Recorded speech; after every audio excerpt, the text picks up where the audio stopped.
अस्सलाम वालेकुम व्यूअर्स। आज हमारी क्लास 2 है और हमने शायद 1-2 दिन हो गए हमें पहली क्लास हमारी लिए हुए।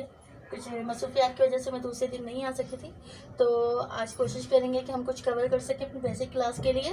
तो क्लास 2 में हम आपसे सीखेंगे पार्ट ऑफ स्पीच, जो कि टीचर्स, बहुत सारी टीचर्स ऐसी होती हैं, बहुत अच्छी होती है जो समझा देती है अच्छी तरह, और कुछ टीचर्स ऐसी होती हैं जो समझाने की कोशिश तो करती हैं लेकिन हमारे जो बच्चे होते हैं वो उसको समझना नहीं चाहते, या उनको इंटरेस्ट नहीं होता, या वो टीचर इतने इंटरेस्ट तरीके से पढ़ाती नहीं है कि बच्चों को समझ में आए। आज हमारा टॉपिक जो है, हम आज बात करेंगे पार्ट्स ऑफ स्पीच की।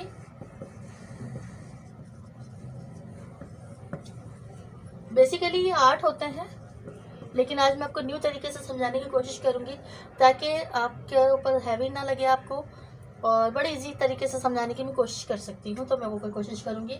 हमारे पार्ट ऑफ स्पीच 8 हैं, आपको पता है इंग्लिश सीखने के लिए बेसिक है, निहायत ही इम्पॉर्टेंट है, ये बिल्कुल ही शुरू की बेसिक है जो आपको पता होना चाहिए। ठीक है, हमारे पार्ट ऑफ स्पीच में पहला आता है नाउन।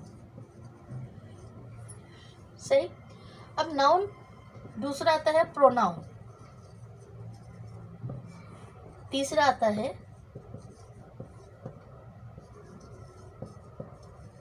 एडजेक्टिव। ठीक है, नाउन आपको पता है काम करने वाला, या किसी भी चीज़ काम करने वाले को कहते हैं कि कोई भी पर्सन हो गया, कोई भी चीज़ हो गई, कोई भी प्लेस हो गया, नाउन होता है। मिसाल के तौर पे मैं आपको बता रही हूँ सना। अगर किसी लड़के की बात करें तो अली, लेकिन अब ये तो हमारे नाउन हो गए, सना अली, ये हमारे काम करने वाले बंदे हैं, ये हमारे सब्जेक्ट है सना और अली। अब ये प्रोनाउन को देखेंगे। प्रोनाउन, ये नाउन वर्ड जो निकला है ये नाउन में से ही आया है, तो यानी कि नाउन के ऊपर काम करेगा। अगर हम सना का नाम इस्तेमाल नहीं करना चाह रहे तो हम सना की जगह हम क्या इस्तेमाल करेंगे? प्रोनाउन में इसकी जगह हम इस्तेमाल करेंगे शी, और अली की जगह हम इस्तेमाल करेंगे ही। ठीक है, यानी कि नाउन की बहन है ये प्रोनाउन, नाउन में से ही निकला है ये प्रोनाउन। सही, तो इन दोनों का आपस में ताल्लुक हो गया। प्लस तीसरी बात है ये एडजेक्टिव। एडजेक्टिव आपको पता है क्वालिटीज होती हैं, मैंने आपको कल की वाली क्लास में भी आपको बताया था, क्वालिटीज होती हैं, ये गुड भी हो सकती हैं और ये बैड भी हो सकती हैं। अभी किस बारे में बात हो रही है? ये बात हो रही है आपके नाउन के बारे में, ये बात आपके नाउन के बारे में हो रही है। अब नाउन आपका या तो बहुत स्मार्ट है, ठीक है, या तो वो आपका बहुत लेजी है। उम्मीद करती हूँ यहाँ तक तो आपको समझ में आ गया होगा। ये 3 आपको पार्ट ऑफ स्पीच समझ में आ गए होंगे, noun, pronoun, adjective. Adjective qualities को कहते हैं। क्वालिटीज किसकी बात बयान हो रही है? शी की क्वालिटीज बयान हो रही हैं। ये ही की प्रॉपर्टीज यानी कि प्रॉपर्टीज बयान हो रही हैं कि ये लड़की बहुत स्मार्ट है, ये लड़का बहुत लेजी है, ये इनकी क्वालिटीज को डिफाइन किया जा रहा है। ये 3 आपके हो गए। अब हम चलते हैं मजीद आगे।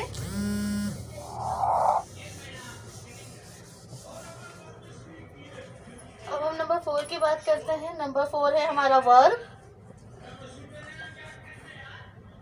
ठीक है, वर्ब आपको पता है हमारा काम होता है, जैसे कि ईट। सही है। नंबर 5 है एडवर्ब। हमारा जिस तरह से इसके अंदर एडवर्ब में ही वर्ब शामिल है, तो यानी कि ये आपको खुसूसियात बताएगा कि हमने वर्ब कहा ईट, कि वो खा रहा है। अब वो जो भी खा रहा है वो किस तरह खा रहा है? कि वो बहुत स्लो खा रहा है। यहाँ जो बात की जाएगी, ये जो स्लो है, ये जो क्वालिटीज बताई जा रही है, वो बंदे की नहीं बताई जा रही, वो बताई जा रही है आपके वर्ब की। एडवर्ब में ही वर्ब शामिल है। इसका मतलब है कि जो वर्ब है वो वर्ब की बात की जा रही है, कि वर्ब किस तरह किया जा रहा है, कि क्या वो जिस तरह वो है ही रन्स फास्ट, तो ये भागने को, तेज भाग रहा है, तो ये वर्ब की क्वालिटी बताई जा रही है। एडवर्ब यानी कि एडवर्ब बताया जा रहा है भागने का, कि वो तेज भाग रहा है, ये बंदे को नहीं कहा जा रहा। जब बंदे की बात की जाएगी तो उसमें क्या होगा? इंटेलिजेंट, कि वो इंटेलिजेंट है, वो स्मार्ट है, ये सब चीज़ें आएंगी एडजेक्टिव में, और ये वाली चीज़ें आएंगी एडवर्ब में। तो इन दोनों का मतलब समझ लें, एडजेक्टिव जो है वो बंदे की क्वालिटीज बताता है, एडवर्ब जो है वो आपके काम की क्वालिटीज को बताता है। ठीक है, उम्मीद करती हूँ आपको समझ में आ गया होगा। आगे चलते हैं। 5 हो गई हमारी।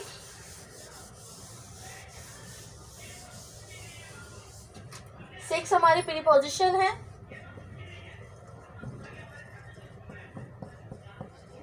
प्रीपोजिशन आपको पता है एक तरह से हेल्पिंग वर्ब ले लें, छोटे मोटे से होते हैं ये, और ज़्यादा जो यूज़ किए जाते हैं ऑन, इन, इट, एंड, ये सब चीज़ें इस्तेमाल की जाती हैं जुमले के लिए। आप 7वां पढ़ते हैं। हमारे जो अहम थे, शुरू के 5 हमारे लिए अहम थे, बाकी के जो हमारे नीचे के हैं 3 ये हमारे लिए इतने इंपॉर्टेंट नहीं है, लेकिन मैं फिर भी आपको सरसरी बता देती हूँ। बाकी एक आपका आ जाता है कंजक्शन, 2 सेंटेंसेस को ज्वाइन करता है, 2 सेंटेंसेस को ज्वाइन करता है। किन अल्फाजों से?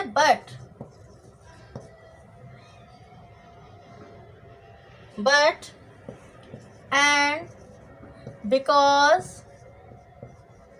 इन अल्फाजों से 2 जुमलों को, 2 सेंटेंसेस को जोड़ता है। He is very smart but he is very lazy, कि वो स्मार्ट है लेकिन बहुत सुस्त है। ठीक है, तो हमने बट का इस्तेमाल किया। ये 2 जुमलों को जोड़ने के लिए कंजक्शन है। नंबर 8 है इंटरजेक्शन।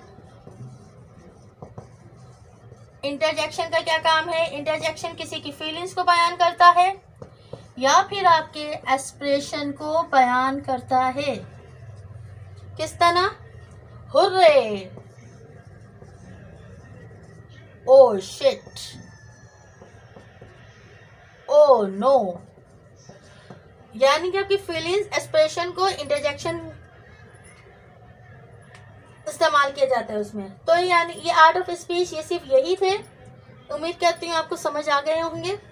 हमारी इंग्लिश की बेसिक आपको इंशाल्लाह बहुत जल्दी समझ में आ जाएगी, और आप 1-2 बार लेसन सुनेंगे तो आप इसमें माहिर हो जाएंगे। ये हमारी इंग्लिश की बेसिक है। ये 8 और चीज़ें अगर आप अच्छी तरह देख लेंगे तो पूरी की पूरी इंग्लिश की जो है इसी पे बेस करती है। बाकी थोड़ा बहुत हम आज की क्लास में और ले लेते हैं। मैंने आपको एक और चीज़ बतानी है, use of a and an. An आप सबको पता है कि वॉवेल में इस्तेमाल होता है। Vowel A, E, I, O, you. ए जो है हमारा कॉन्सोनेंट में इस्तेमाल होता है। अब लोग ऐसे बोलते हैं कॉन्सोनेंट क्या होते हैं? कॉन्सोनेंट इन अल्फाजों के अलावा जो ABCD आपकी 1 से लेकर 26 तक जो अल्फ़ाबेट है आपके, उनमें से 5 तो आपके वॉवेल हो गए, बाकी के जो रह गए 26 आपके होते हैं। ठीक है, 26 में से 5, जो बाकी के 21 रह गए वो आपके हैं कॉन्सोनेंट।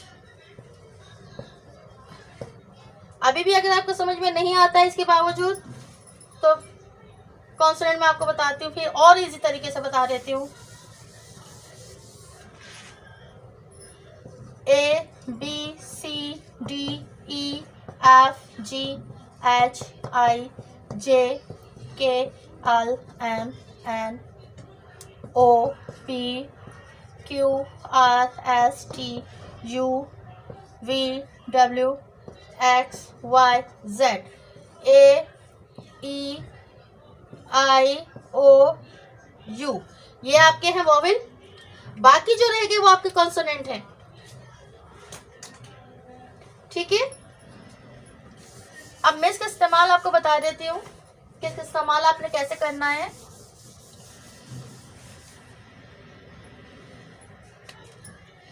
वॉवेल एन का इस्तेमाल साउंड पे होगा। साउंड किस चीज का?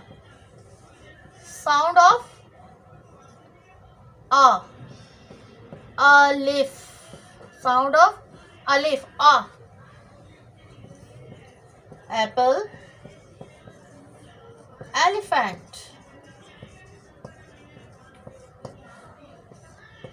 Umbrella, university, book. अब आप गौर से सुनिएगा, एप्पल, एप्पल। अगर मैं एप्पल को उर्दू में लिखूंगी तो मैं इस तरह लिखूंगी अलीफ ये पे लाम पिल।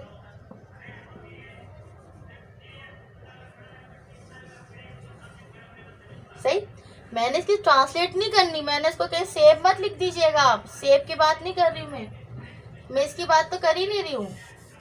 मैं कह रही हूँ इसी एप्पल को आप एप्पल में लिखो उर्दू में, तो ये अलीफ से आया, अलीफ से आ रहा है, तो इधर आ गया एन। एलिफेंट, एलिफेंट, फिर ये नून, फिर ये नून टे, फेंट, एलिफेंट अलीफ से आ रहा है एन। अम्ब्रेला,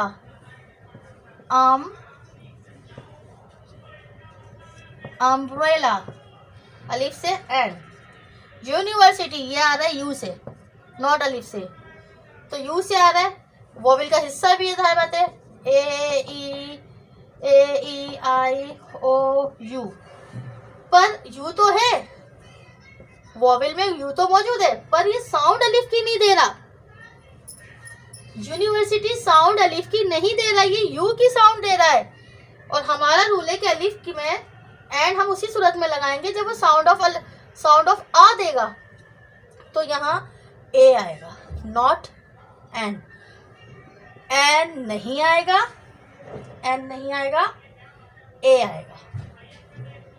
बुक, बुक तो वॉवेल का हिस्सा ही नहीं है, बुक हमारे वॉवेल का हिस्सा भी नहीं है, और ये अलिफ की साउंड भी नहीं दे रहा, ये तो साउंड के दे रहा है बे की, तो ये हो गया ए। अब आप प्रैक्टिस कीजिएगा, अपनी बुक्स उठाइए, उसमें वॉवेल्स तलाश कीजिए, आपको और मज़ीद पता चलेगा, उसके एक्सरसाइज कीजिए, अब मज़ीद और जान पाएंगे इंशाल्लाह। अगली क्लास में अब हम जो है बेसिक की तरफ, बेसिक को पीछे छोड़ते हुए बिगनर्स की तरफ जाएंगे, मज़ीद और इसको और अच्छा करने की कोशिश करेंगे। उम्मीद करती हूँ छोटी छोटी चीज़ें आपको समझ आ गई होंगी, और जो चीज़ें पहले आपको समझ में नहीं आई है वो इंशाल्लाह इस क्लास में आपको समझ में आ गई होंगी। दुआ में याद रखिएगा, अपना ख्याल रखिएगा। अल्लाह हाफिज़।